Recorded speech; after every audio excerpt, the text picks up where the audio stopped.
Welcome to Charlie's Toolbox, the only podcast that teaches you how to be the main character in your life.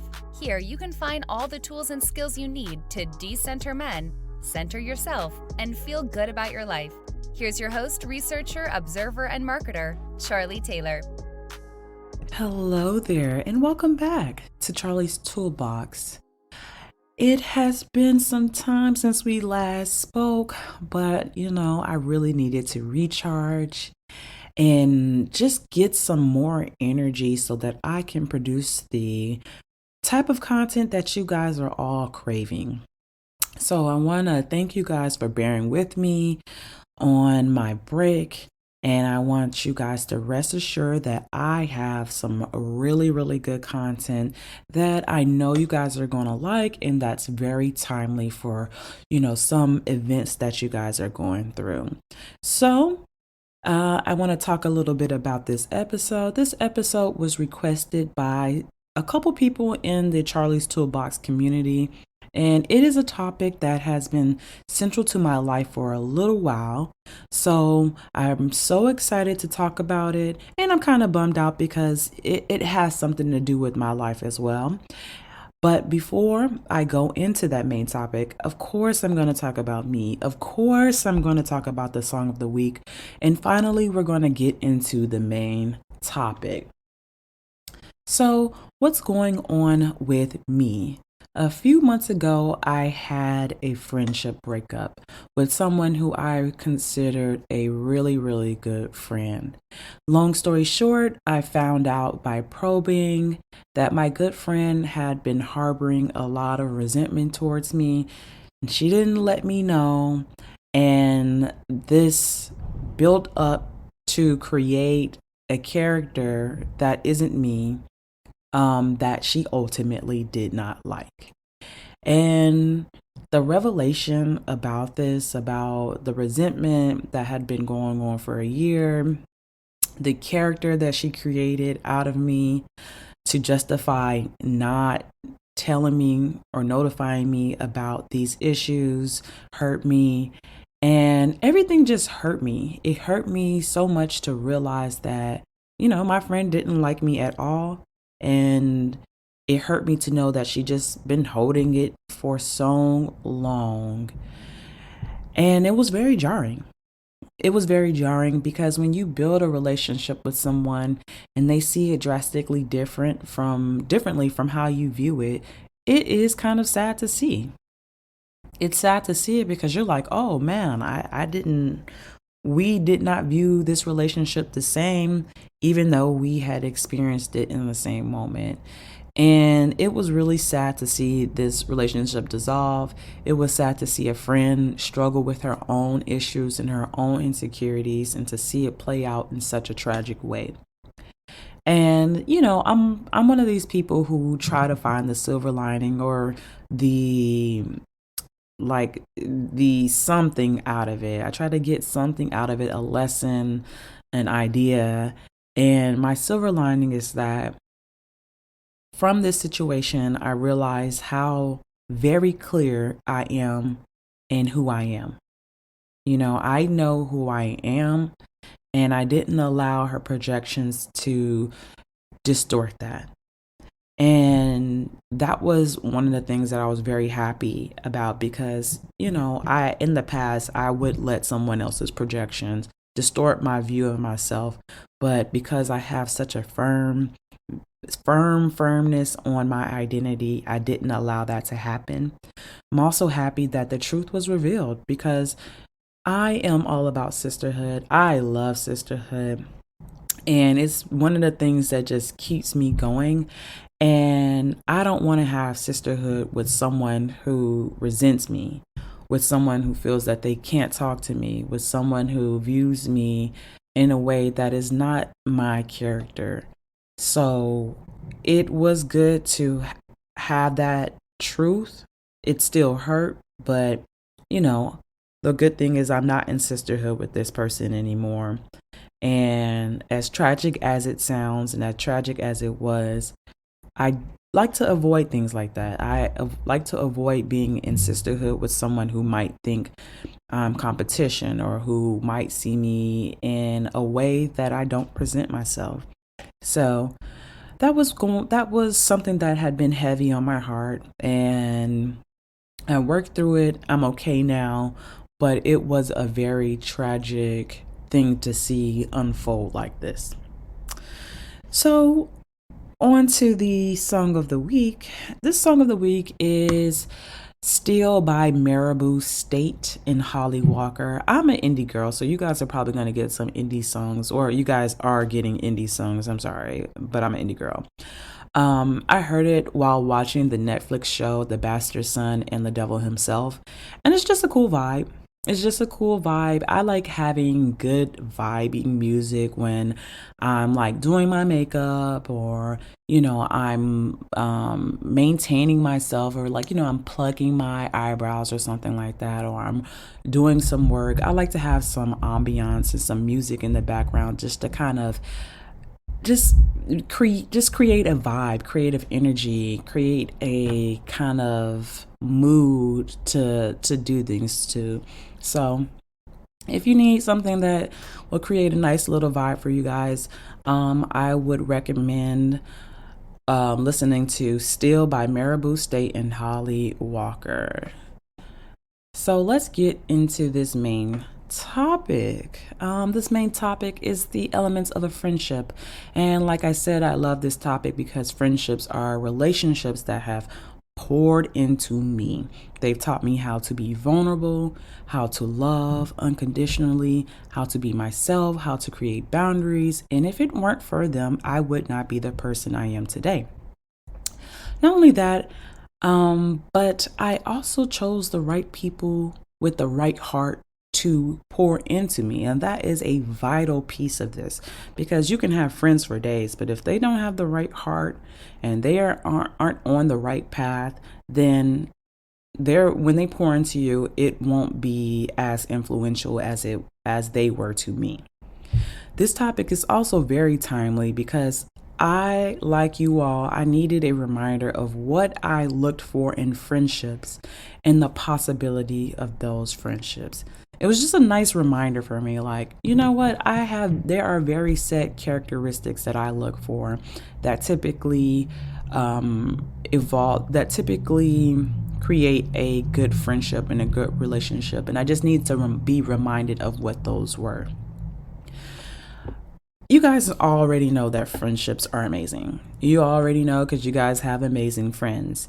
And what I like about this relationship is that society hasn't trained us to seek these out like they do romantic relationships. You aren't really bonded so strongly like you are with family. You aren't, these aren't people who you seek out or you just have to be around. These are the people you choose. You choose them on your path, and hopefully they made your life better, but sometimes they may not have made it better. They may have made it worse. And in this episode, I want to just discuss 6 elements to keep in mind while thinking about friendships you currently have, are open to, or are making decisions on.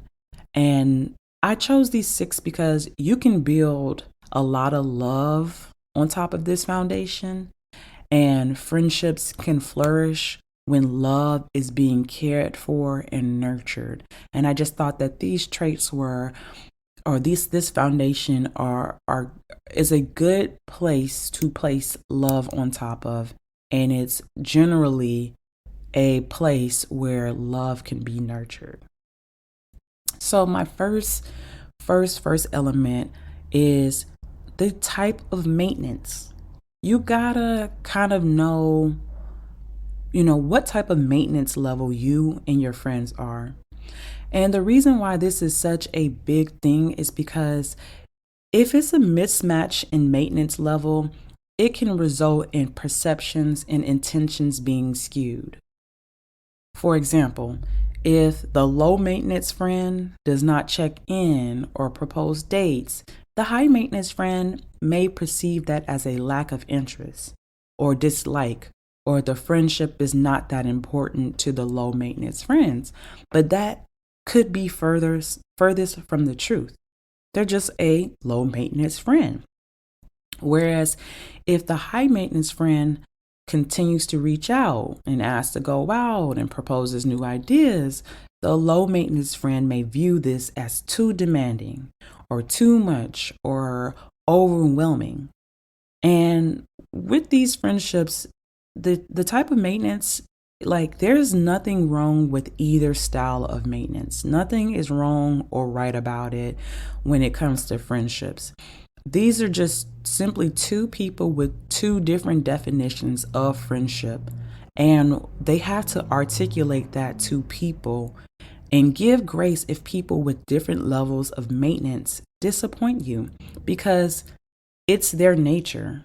It's their nature to be a low maintenance friend or a high maintenance friend. It's not a slight. So I think maintenance is a big part of friendship, because when you articulate it and when you know how the other person can be there for you, and you know how you can be there for the other person. And therefore, you can articulate your boundaries, you can articulate your expectations. And with those two things, love can thrive. Love can thrive. My next element that I think is very, very essential to friendships is that there has to be a foundation of mutual respect. There has to be respect between you and your friends. And I truly believe that respect is an element that is required to love. And this is a big one that I have seen in friend groups. I have seen friend groups that go out, meet guys, and disrespect each other. And they do this to each other. They end up harboring resentment. They end up holding on to information so that they can wait for the right time to embarrass the other. And they wait for the perfect timing to hurt each other. And that's not a friendship that is based on mutual respect, because if you respect someone, you do not go out your way to try and disrespect them. You do not hold information in so that you can wait for the perfect time to disrespect them. And when you're thinking about respect, you really need to understand what that is. Respect is the attitude of accepting others' differences. You have to respect your friends for who they are. Even if you don't understand it, even if it's not something you would do, you need to accept it because you love this person. Because when you're in a relationship, this person is just being who they are. And you have to respect all that it is. You have to give those things that you may not understand the space to be, because you respect them. You do not use who they are against them. And if you don't have the space to be you, and you aren't allowing those around you to be them, that's not a respectful relationship. That is not a relationship where love, trust, care, that can't be built on that, because you don't respect each other. You don't respect who they are, who their character is, how they navigate life. And it's hard to build love on a relationship that does not have respect. The third thing that is a great element that is an element that you need to look out for, or you need to be aware of, is jealousy and competition. I fundamentally believe that you cannot have a true friendship with jealousy and competition. Now, I need to add a caveat. There is nothing wrong with a healthy form of competition where you all are inspiring each other to reach higher. I think that is okay. Me and my best friend, we have a healthy competition. We are always striving. When I see my friend do something that is very hit a goal, reach something, it inspires me to do the same. It inspires me to give the energy I need to achieve a goal. Same with her. That's a healthy form of competition. But downright nasty, envious, negative, those festering emotions for your friends, that means that there is a self esteem or self worth issue that you need to fix and you need to get away from your friend. You need to fix your self esteem away from your friends because it is not fair to them to subject them to those feelings that have nothing to do with them. That envy, that negative, those emotions are within you. And you are projecting them on to your friend. And you have two options. You can, one, get away from them, or two, get away from them and fix your own self-esteem issues. Because you continuously holding that within, it is not healthy. It does not work. And if you are the person who is the subject of jealousy, then ask yourself two things. One, are you sure it's jealousy or are you delusional? Because I am one of those people who try to or tend to go to jealousy as the last option. Actually, I try to make sure that if I label someone as jealous, it is an appropriate label and not me being delusional. So I would ask myself, am I sure it is jealousy? Or am I delusional and I am reckless in how I act and it's impacting my friend? That's the question. That's the first question I would ask. And if it is truly jealousy and secret competition, you have to ask yourself if you are truly safe around someone who secretly wishes you the worst. Are you safe around someone who sees your wins as her losses? Can you nurture love on envy, jealousy, competition? Is that a space where love can be nurtured? If you are friends, can you truly be vulnerable around a person who you know will use that vulnerability to throw in your face? Friendships are where you're supposed to feel safe. And if you can't truly feel safe around someone, you kind of have to lose them. You kind of have to lose them because that's not a friendship. That's just competition, and you're just around girls who want to compete. You're basically in a reality TV show because that's not a friendship. My next element that I think is a really, this is very fundamental because it is a make or breaker. Your friends have to know how to resolve a conflict. They have to have conflict resolution skills because every single relationship has conflict. However, relationships that are healthy, sustained, and full of love have one thing in common, and that is they know how to resolve a conflict. They know how to say, that hurt me when it hurt. They know how to say, I am sorry when they hurt one another. They know how to take a deep breath and say, can I come back to this conversation when I am level-headed? They know how to say, give me a second. I need to make sure I'm calm before I tell you how you hurt me. They know how to say, what can I do to make this better? They know how to articulate the hurt, the pain, the slight. And the other friend knows how to lean in to resolve it, to help resolve it. So, conflict resolution is a fundamental element of friendship. And behind conflict resolution is respect. It's respect.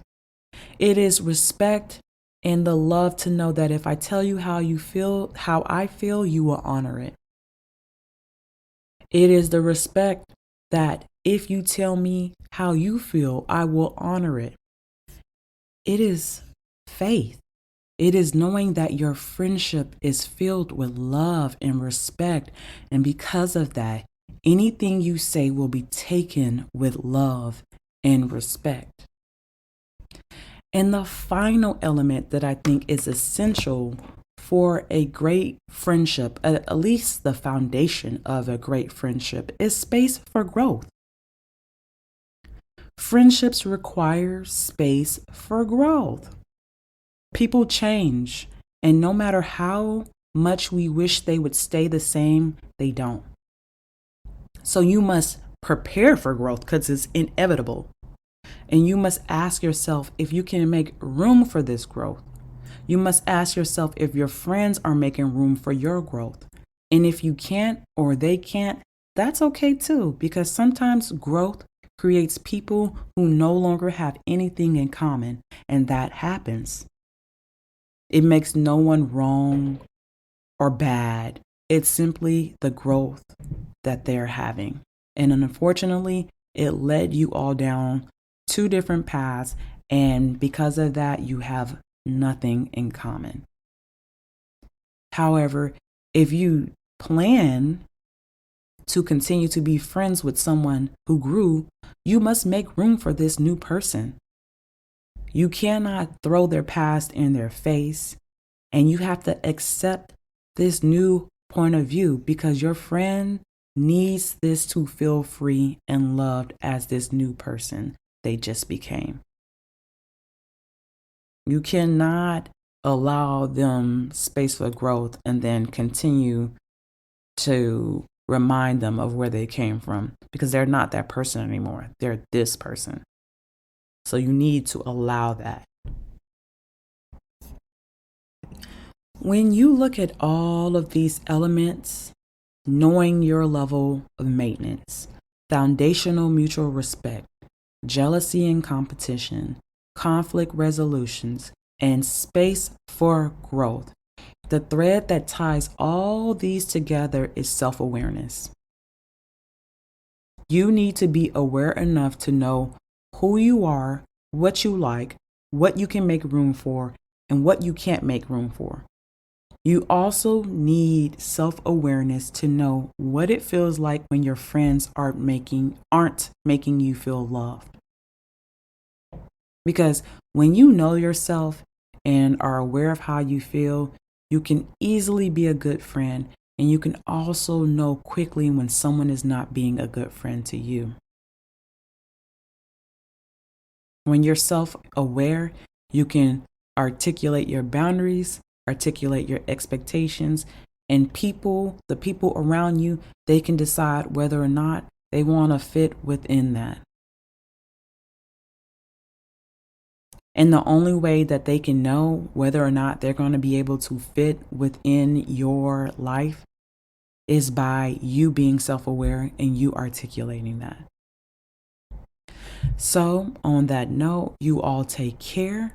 And I hope you really enjoyed this episode because I enjoyed creating it.